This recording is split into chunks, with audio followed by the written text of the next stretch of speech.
Good morning, everyone. Namaste. I'm going to call in Archangel Michael to cleanse this space, to clear out all negative and lower vibrational energy from our mind, body, and soul, home, and hearts, placing the white light of protection around us with this blue seal. I'm going to also call in Archangel Raphael and his green healing light, and Saint Germain and the violet flame, as well as Archangel Zachiel and the violet fire and the Madama golden Christ-light energy, because we're going to be reading more of my setting boundaries to find peace with the narcissistic and codependents.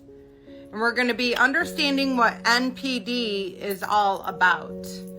And it states, NPD is a narcissistic personality disorder, is a mental health disorder characterized by the need for special treatment or admiration, a sense of self-importance or grandiosity, a consistent fantasy of exaggerated power.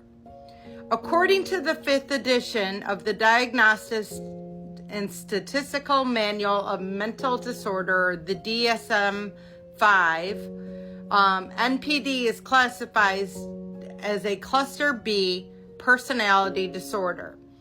This class of disorders involve dramatic, emotional, and erratic behaviors. NPD is one of the personality disorders that is diagnosed least often.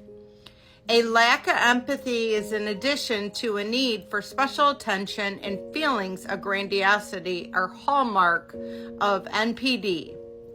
It is interesting to note that people with NPD often have an air of confidence or arrogance and may be described as condescending. However, in actuality, the individual usually struggles with low self-esteem and feelings of inadequacy. Because again, guys, narcissists have the same path as an empath. They both have had very traumatic childhoods. But an empath, so they both are very perceptive and very pick up on other people. But an empath goes in the direction of not wanting to hurt other people because of they understand that they were hurt and they don't want to hurt people as a result. Where a narcissist was hurt and they want to hurt other people. So it comes across as arrogant and condescending and a know-it-all and love attention, when in reality, they're seeking out that pain that they didn't receive as a child. So don't be, naive when it comes to that. I've already mentioned that there are a lot of people that may exhibit narcissistic traits, but there are a particular set of criteria that has to be met before NPD is diagnosed. Of course, people that have NPD are greatly affected when it comes to the interpersonal relationships in their life in general. More often than not, they try to control and manipulate those around them, even when it's harmful to others.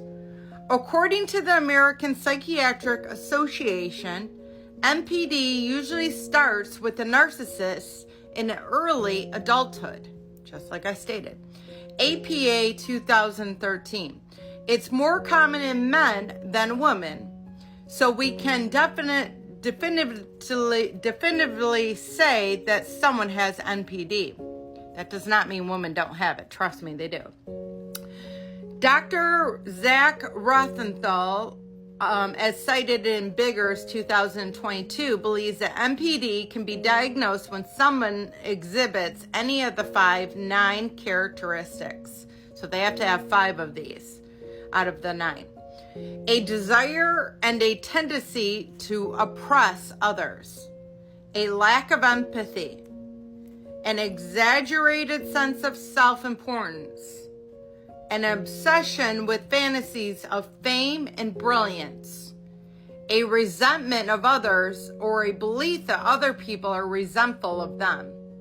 Can't do this, but 6 is a thirst for undue attention and admiration.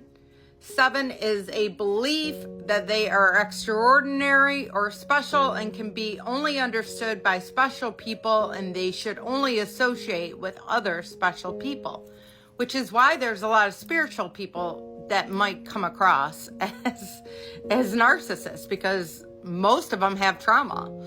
So you have to be careful. You got to follow your gut. If it doesn't feel right, that gut is telling you don't affiliate with them. Number 8, a sense of entitlement. And number 9, a tendency to exhibit conceited or egotistical behaviors. Of course, the diagnosis is best made by a mental health expert, but I believe it's easy to put 2 and 2 together by yourself, especially if you take in the pains to do the proper research. If you have a narcissist in your life, you may believe that it's easier for you just to go with the flow and put up with their excessive behaviors, especially because they don't know how to handle criticism or disagreement. Unfortunately, you'll find that doing this will only stretch you until you break, and the narcissist will demand that you have stretched even further.